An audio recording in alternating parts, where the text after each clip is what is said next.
Oftentimes, the people that are closest to the problems are also closest to the solutions. So when we're trying to figure out what we do next to advance energy justice, we need to listen to people who are experiencing the energy injustices. I'm Carolyn Parrs, communicator, coach, and host of Just Power, a podcast about creating a clean energy future without leaving anyone behind. Join me as we explore the technologies, policies, and human stories that can make clean energy not just sustainable for our planet, but accessible for everyone. Welcome to Just Power. Hi, I'm Carolyn Parrs. Here we are. We're in the final stretch of our Leading Through Energy Affordability series. And I've been sitting with this question all season long, asking my guests, what does a credible response to energy affordability actually look like right now? We've heard from regulators, energy leaders, researchers, advocates. I hope you're listening because it's really, really rich. And as I'm preparing for where we're headed next, I keep coming back to this conversation. Dr. Tony Reames, who was my very, very first guest on Just Power, he set the tone for everything that followed. He built the first ever Office of Energy Justice at the Department of Energy. And now he's directing the Detroit Sustainability Clinic. So when we sat down last fall, he said something that I haven't let go of. He said, the pendulum always swings towards justice, Carolyn. And that stopped me. The pendulum always swings towards justice. Whew. What gets me is how much of what Tony said then has been proving out all season long. And the questions that he raised about who sits at the table, what does real power look like after our federal policies have been pulled back? And our guests, whether they knew it or not, have been answering that question all along. So before we go into our final episode of this series, I want you to hear this episode again, perhaps, and consider it a through line. So here is my conversation with Dr. Tony Reames. I'm so glad to be back, and thank you for all the great work you've been doing with the podcast. Thank you. Exciting conversations that are really getting us to think about the role of people in this very technical energy system. And so thank you for centering all the voices that you have over the last season. Thank you. I totally appreciate that, especially from you. So let's dive in. The very first question I asked you literally a year ago, right, was as I asked you to define energy justice, right? And you called forth the participation of communities and also repairing the harms from our existing system. Now, here we are a year later. I just want to ask you, just to get us going, would you add anything, any nuance to that definition? Has anything shifted for you based on what we're seeing now with policy and on the ground? Yeah, the fundamentals are still there, right? I think the core understandings of energy justice remain true. And I think this moment highlights and amplifies why understanding what energy justice is so important. And I think also because we were able to elevate energy justice at the federal level, you see now at state and local levels engagement like never before. Energy affordability was like a main factor in the most recent elections, right? We never heard politicians really hone in on energy and electricity prices like we heard just last month. And so, I think it remains true that we want people to participate in decision making.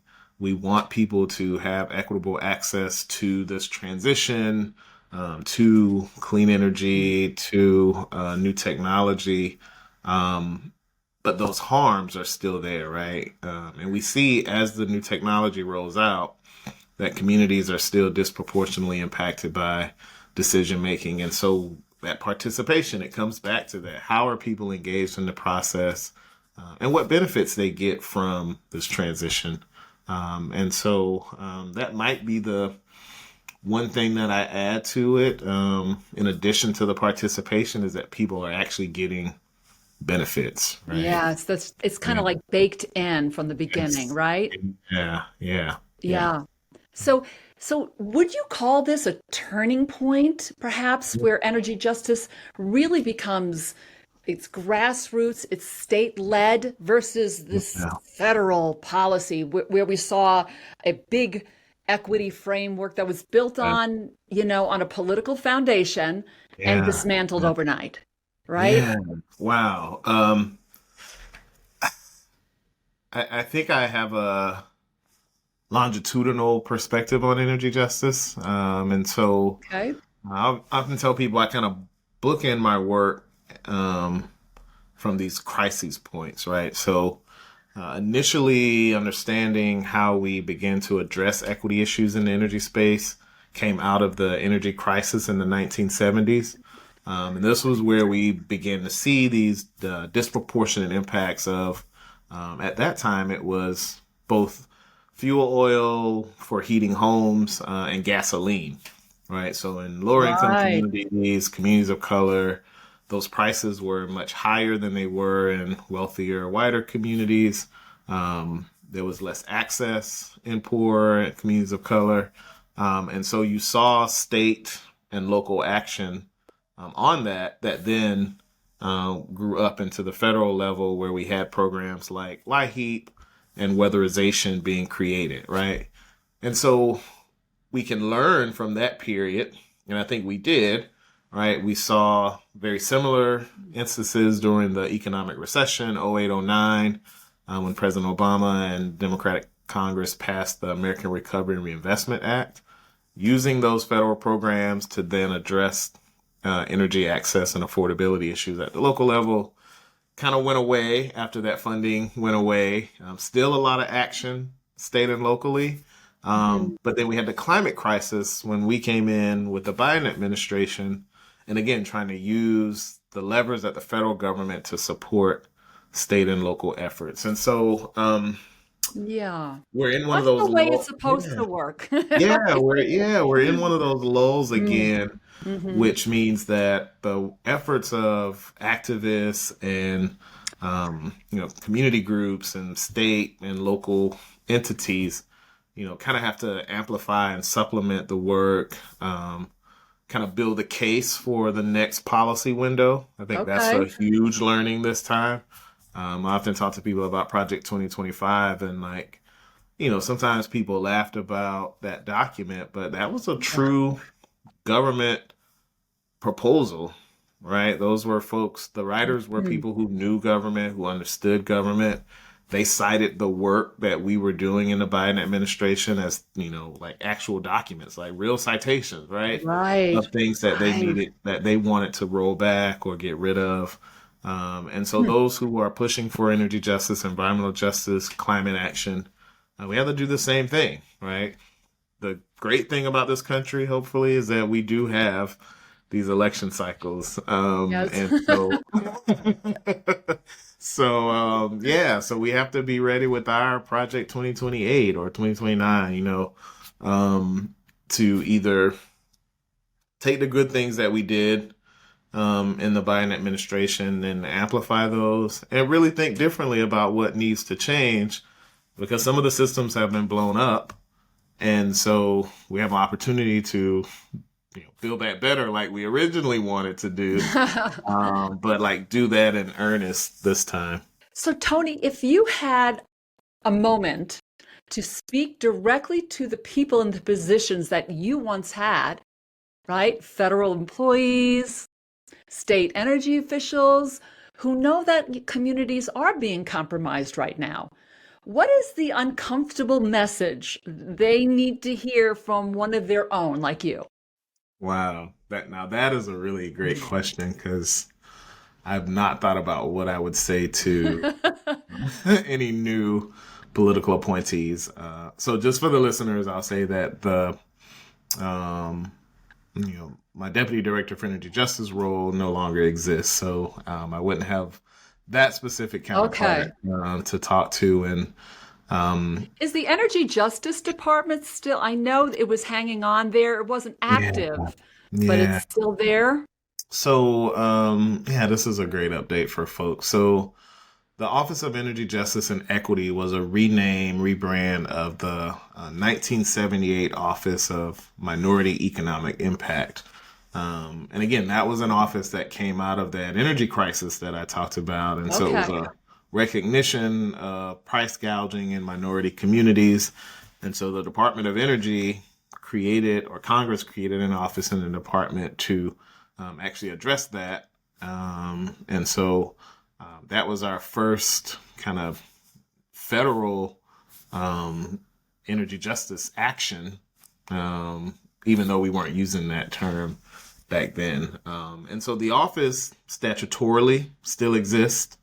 When the Trump administration came in, they took it back to the original name from the statute, Office of Minority Economic Impact.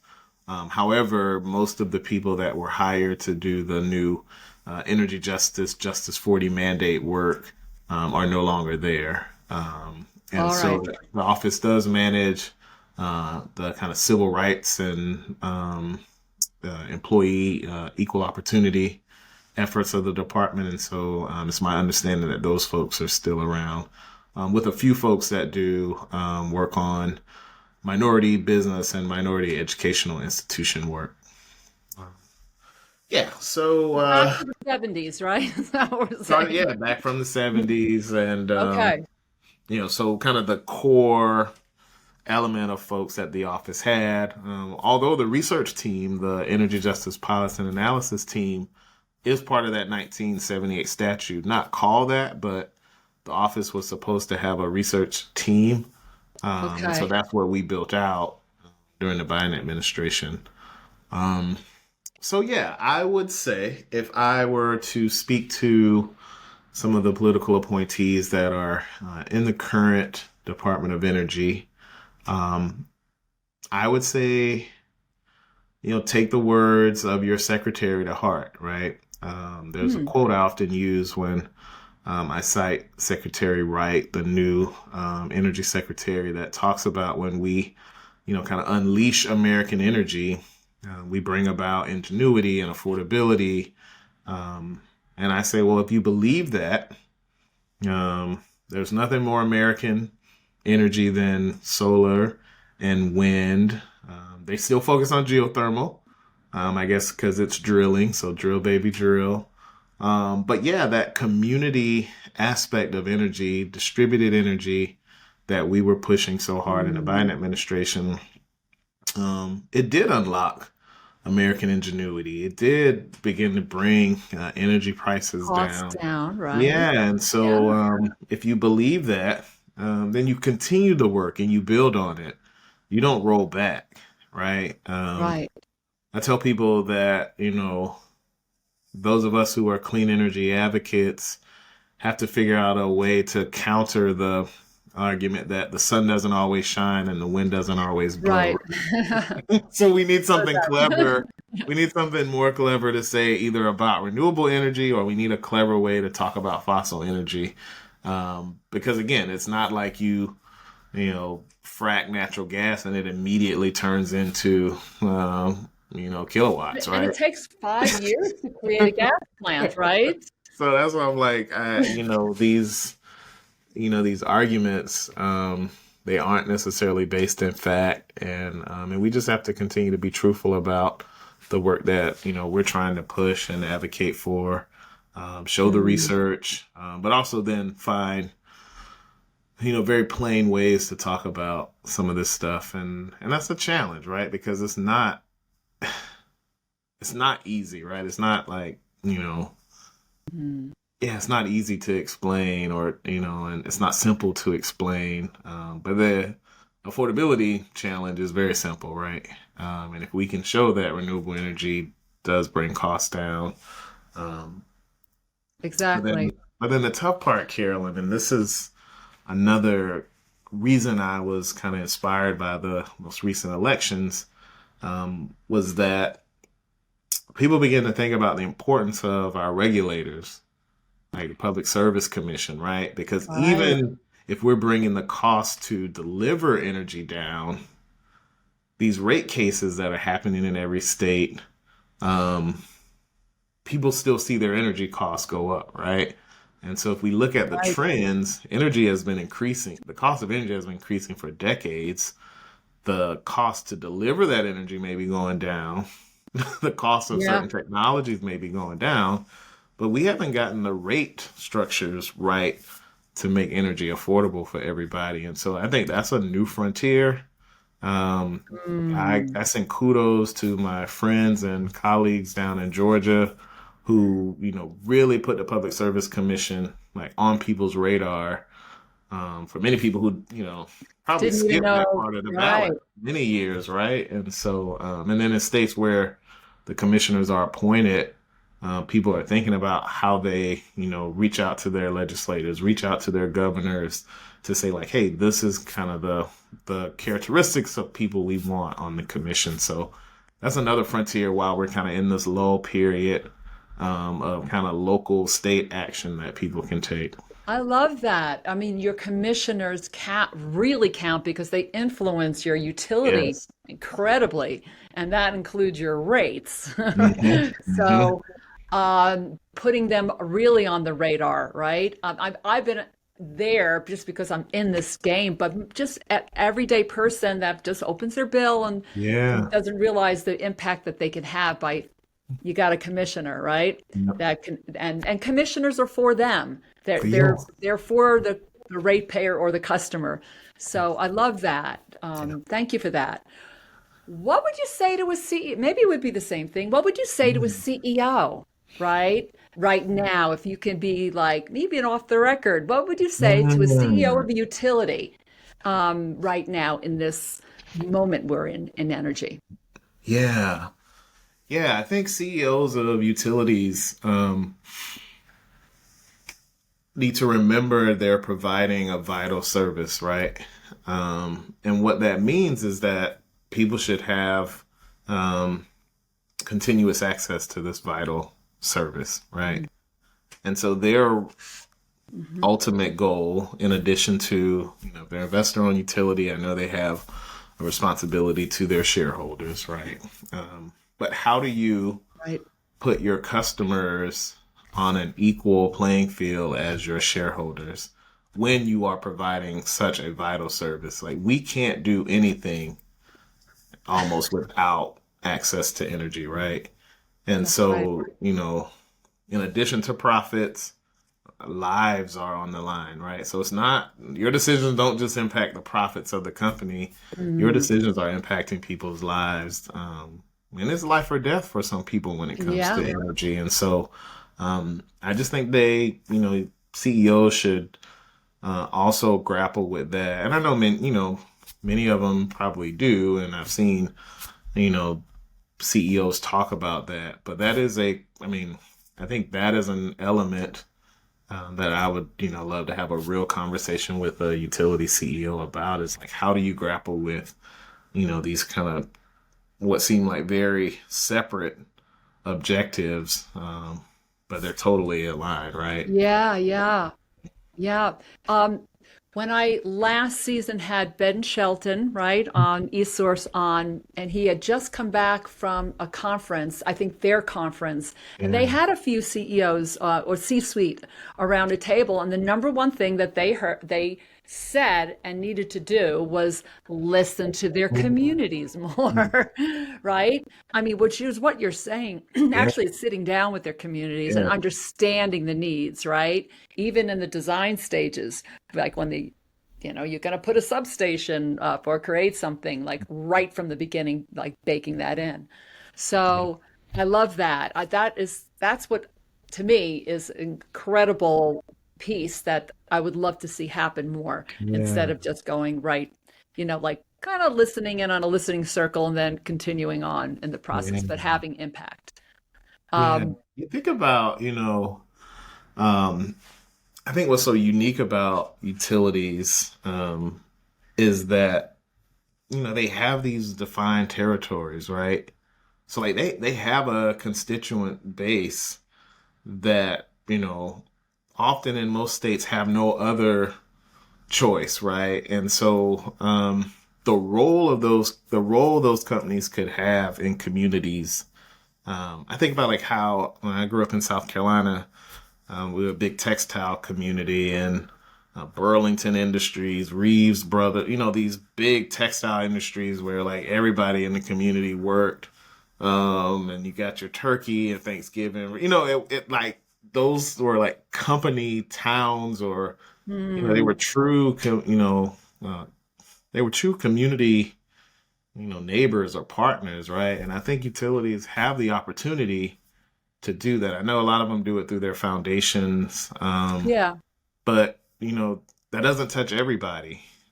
Like it's the utility bill that touches every single person, and there's an opportunity. Like if you knew who the CEO of your utility company was, and kind of knew that they cared. I don't know. I think people would view this totally different, right? Yeah, totally. Do they have time to be on the radio, or on the commercials, or and some of the bills, like every quarter they send out a letter, or I don't know what the opportunity. Yeah, yeah. I see them doing that with their employees very Yeah, well. And but yeah, like, what about yeah, the communities that they're yeah, serving, right? yeah, yeah. Yeah.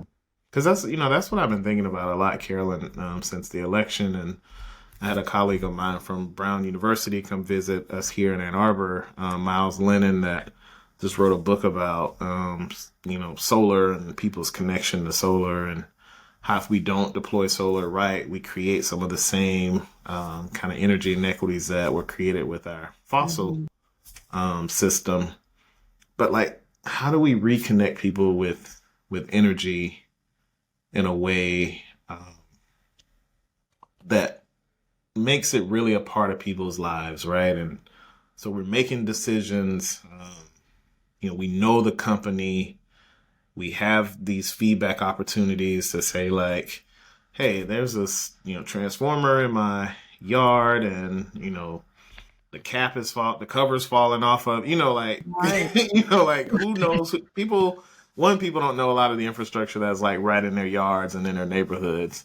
And right. two, if there's something going on, they don't really know what to do, and so I've always had this dream about working with community groups, and mostly youth, because I'm thinking like we start with kids, but doing a walkthrough of a neighborhood and helping kids identify the energy infrastructure, and kind of understanding like why is this here and what does it do. I love that. And I think it'll just shift like the next generation, and how we think about energy. And that's what, yeah, I feel like again in this moment of trying to figure out what's next, what's the future we build. Part of that is connecting people to energy in a way that goes beyond the bill, so we can, Beyond the yeah, bill. beyond the bill. Project Beyond the Bill, okay? You heard it here first. I know, we Okay, got it. You're Dr. ready, Tony yeah. Reames. I love that because we flip the switch on and we flip Yes, it off, or we power yeah, up our iPhones or whatever phone we have, yeah. and that's it, right? And we need a lot of Remember, it like we all because it, had. I think we might have talked about this, but like, I can remember as a kid, so growing up in the '80s. So again, coming out of the energy crisis and how we were thinking about conservation at that time, like all through my elementary school, we had those stickers around the light switch that was like, don't leave me turned on. It was like it was a little, right, a little kitschy, and like probably had some adult innuendos that I didn't understand as a kid. But it right. was, it was like teaching, and then we all had them to take home to our parents so we could put them up at home. So we remember to turn lights out. And I remember my parents were always like unplugging stuff, So we had this understanding of like all these things are using energy, and they impact the bill, and so these are the things you do to reduce that consumption, and we definitely are getting away from that now. That's right. Yeah. I love that, reintroducing that in some way, Yeah. especially with what I want to touch on is the data centers and what's Mm. happening around AI, Yeah. right? We need more energy than ever, right? And, we're hearing about 1, 2, 3 gigawatt data Yeah. centers that are enough to power a entire city. Right. Um, but what I'm not hearing, it's like a growth sector right now, right? And it gets exciting for the energy, Hmm. industry. But we're not really talking about what comes to the true costs of these Yeah. developments and how Mm. the communities will be impacted from this data center that shows up when they Mm. build and then when they leave, right? So what do you think about that? How? Yeah. Yeah. Is this the next boom town, right? Is this the next boom town? Yeah, I can remember when, and this was maybe a decade or so ago, when kind of Northern Virginia was having this huge data center boom, right? And people were concerned Virginia. about it, but it was super localized. And Mm-hmm. so I can remember folks there kind of raising issues like, oh, these things are coming up overnight. And it wasn't for AI, it was more for like all our storage and our Amazon All shopping right. and all of that. And so again, the data center issue, while not new, is growing exponentially. And I think the power of social media and things are making people aware of it in ways that they might not have been, right? And so it's very similar to any other type of development, that early, often engagement with communities. Mm.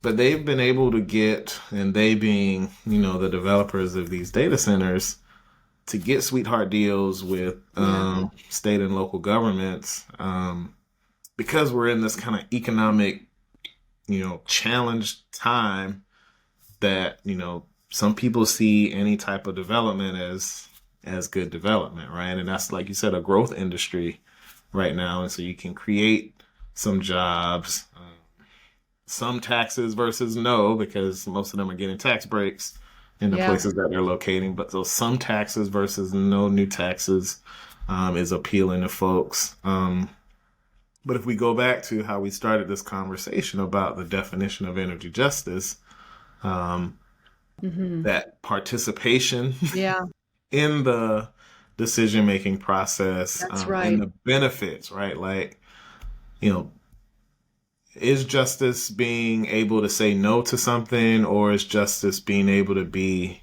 included in the discussion and then getting some benefit from it? And I think it could be both things, Yeah, right? I If do. if something is going to come to my community, if I don't have a direct benefit from this data center, like, is my data being stored there? Am I in a construction job there? No, but that's my neighbor now. So is there some benefit that I get from this being beside me versus just a bunch of burden and harm? And those are the conversations I feel like we're not having. And when communities say no, and then there's a lawsuit that then Yeah. overturns the will of the local government, Mm. without any type of compensation for the community. I mean, that's just building more and more distrust between, government and the people. And so, yeah, I Totally. think we got to figure that out. It's Definitely. really back to, bringing them more into the decision, Yeah. really in the decision making and explain the whole. Yeah. See, energy is so complex. Sometimes it's just, explain how it even works can be Yeah. complex, right? For so many, which I love, like right when they're kids and students starting to teach them about what is energy and how that Mhm. works. I think that's Mhm. like a great idea. Um, so Have yeah, you have you had a lot of folks talk about the potential innovation? Because I think the conversation, a lot of it has been just how burdensome these data centers are, right? Like, no data center should be using clean water for cooling. and they use a lot of water, right? Yeah. Yeah.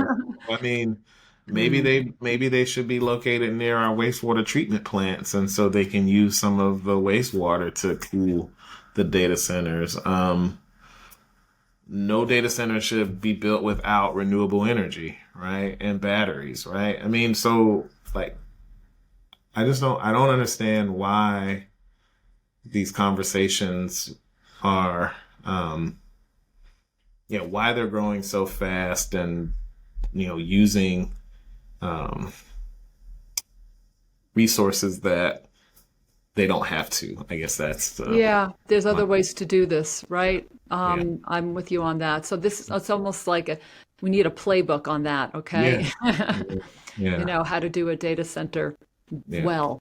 yeah, Because here's the thing about the jobs, like, yeah, jobs come in. There's a data center happening right now, being built, almost finished in Texas.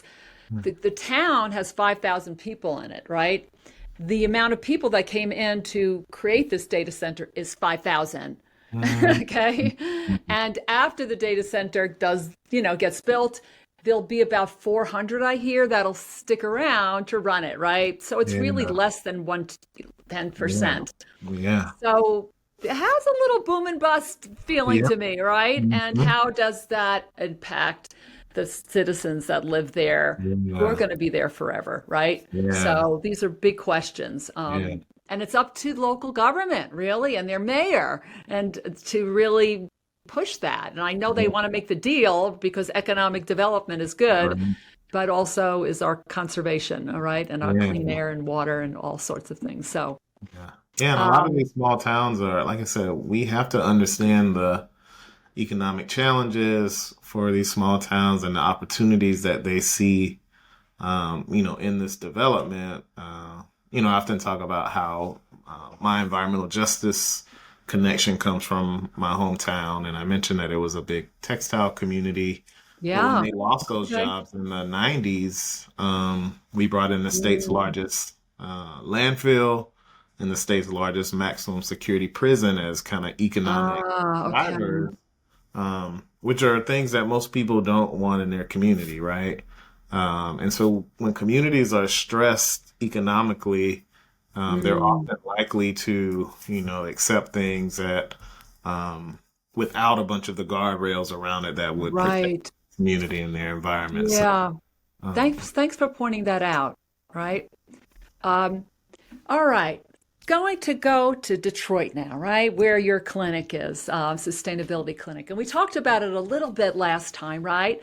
So you're watching the local projects, the neighborhood solar, maybe, and I remember community wealth building ideas, right? How's it going? What are some of the key lessons that you've learned in supporting your yeah. communities? Yeah, a year plus in now at the clinic. We're located downtown Detroit, so we have space where people can come and meet with us and ideate. Nice. Um, there's so much kind of grassroots ingenuity happening in Detroit, Carolyn. I mean, people are thinking about uh, how urban agriculture can turn into, renewable energy resources, composting and biofuels. Right. People are um, using solar powered bikes to deliver food across the city. Just like Nice. so many cool projects, it's hard to even keep up with everything that's happening. The city is renovating and revitalizing many of its parks and trying to think about, sustainable native plants, ways to bring their parks back to life. Love it. Yeah, the city just completed a riverfront redevelopment, and so now there's a continuous park along the whole Detroit River from like east to west. I mean, it's just it's a true I revitalization. love it. I've been You know, hearing all of this cool stuff that's happening in you Detroit. gotta It's like, come I gotta visit. go there and check You this gotta out. come. All right, we're gonna make that happen. Okay. Um, we just elected a new mayor in Detroit. The All first right. female mayor, first mayor in like over new mayor in over a decade plus. And she has some exciting opportunities and ideas about how to continue the renewal of the city. And then you brought up the solar neighborhood projects. So for folks, it's 5 neighborhoods that Hmm. volunteer to host solar farms that will power municipal buildings. They Nice. just did the first ribbon cutting about a week ago. And what's beautiful about this is although the solar energy does not go to the homes that are neighbors to the farm, the residents were brought in to help design what the solar farm would look like. And then they're also getting Love it. community benefits through home retrofits, through some might get rooftop solar. And so each homeowner in a certain footprint around the solar farm getting major investments in their homes, $10,000 to $15,000. And wow. So you're doing it. What we're talking about is you're doing. It's at the local level, have you right? written a book about this yet? Stay tuned. Come on, have you been on the show circuit? We can talk about this. Yeah, but I'm not kidding. This is the opportunity. How to do it. Yeah, right? This is I think these are going to be the blueprints for how we kind of mirror local efforts with community efforts, bringing together utilities, because our utility is the developer of 3 of the communities. And so, again, while we may have issues with some of the things that are happening in our utilities, there are opportunities for collaboration. And I think, again, that's the opportunity they have to talk about more, right? Like, how are they being a good community partner, a good community neighbor? How are they kind of bridging the energy system and integrating it into communities? What's going to be the relationship with the neighbors and these community solar farms? Like one neighborhood wanted it to have agrovoltaics, and so they're designing the farm so people can grow things under it. Another community didn't want to grow under it, but they did want it to be like kind of meadow style and have pollinators, and so that they could see butterflies in the spring and summer, right? And so, I'm excited to see these projects develop, to kind of understand what is this new era of urban energy infrastructure. Right. Yeah. Yeah, urban energy and infrastructure. That's so amazing. You hear a lot in the rural, even. Yes. This is happening right in the city. I love it. Yeah. So given everything we talked about today, right? Federal retreat, community strength, which you're talking about, even new pressures on the data centers, on energy, and the resilience we're seeing on the local level. What gives you hope right now? Yeah. Several things. Again, as a professor, I'm teaching energy justice this semester, and the students are amazing, Carolyn. So many ideas, and we're walking through kind of both the opportunity, the policy window we had, and the changing policy now.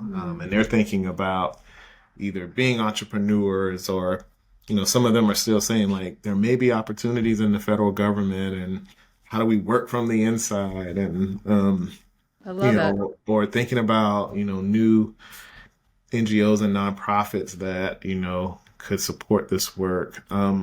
So my students keep me super hopeful because they haven't given up. They're fresh. They're fresh. Yeah. Some of them, came back to school because of this moment, right? I saw things changing, and I want to come in and get some additional skills. And I think the other thing that gives me hope is, right now, we're 10, 11 months in, people have kind of shaken out of the initial shock, and are starting to put plans in place, right? And so, I can say we may not have a Project 2029 that, is all together, but I think there will be multiple plans that address, some of the most pressing issues. And I think people recognize now the importance of making sure those plans are implementable. Nice. And things that might have seemed unimplementable before, I think many of us are encouraged to be like, when we have this chance again, we're just going to go all in. Okay. And so I think the courage that I hear people speaking with now, and some of it's going to be at the state and local level, so that we can then elevate it again to the federal level. And so, I remain glass half full. I think the the way we think about is our tax system the right way to do this? May or may not be. It may not be the full answer. Are grants the right way? May or may not be. And so I think there are some new models that we need to figure out how these things are mixed and more integrated, because I think that was some of the challenges that I see, is that people were too dependent on any one funding stream. And so we need a more integrated approach to building out everything kind of blew up, right? And now it's putting it back together a whole new way, right? Yeah. And no, so in some ways, I mean, I don't want to say it's good, but it's definitely wakes us up. Maybe it is good. It wakes us up to see what the possibilities are. A lot of new innovation. Yeah. In closing, last show you said that, Carolyn, you said, at the end of the day, the pendulum always swings towards justice. And I kept that near and dear in my heart all this time. So if that is true, like, what is that one thing? People are listening to you right now, right? What's that one thing we all must do to keep the arc bending towards justice, towards whether it's energy justice or whatever level of justice that that calls to you? Yeah. I think one thing that you mentioned earlier when we were talking about the utility CEOs, it's listening, right? I think we've gotten so siloed, and so we all are working in our own individual spaces, but we need to find the space to listen, particularly for those who are advocating for people who are under-resourced or underserved. Oftentimes the people that are closest to the problems are also closest to the solutions. And so when we're trying to figure out what we do next to advance energy justice, we need to listen to people who are experiencing the energy injustices. And so, listen. If we can all just pause, maybe put our phones down for a bit, stop asking AI questions, and actually go listen to real people, I think the answers that we're looking for will actually get them. Okay. Thank you so much, Tony. Thank you so much for coming on. And that answer as well, it went right into my heart. And thank you for tuning in. Tony has said, on the last show, he said that this is a once in a generation, right, opportunity to do things different right now in our energy transition. And it is. So whether you are a paying ratepayer, customer, or a policymaker, or a student, right, or a community activist, you do have the power in this moment. So use it. Ask those questions. Attend a meeting. Email your commissioner, right? We talked about commissioners today. Subscribe to this podcast. or check out your neighbor, right, who might be struggling right now. So change is not inevitable. We need to move into action around this, but it's absolutely possible to happen because we're seeing it. Tony just talked to us about all that's happening in Detroit. I want to hear what's happening in your city as well, because remember, we are all in this together. Thank you for joining us. If you enjoyed this episode, make sure you subscribe to Just Power wherever you get your podcasts. And if you really loved it, leave us a review and tell everyone you know about our podcast. It's going to take all of us to create a clean energy future that leaves no one behind.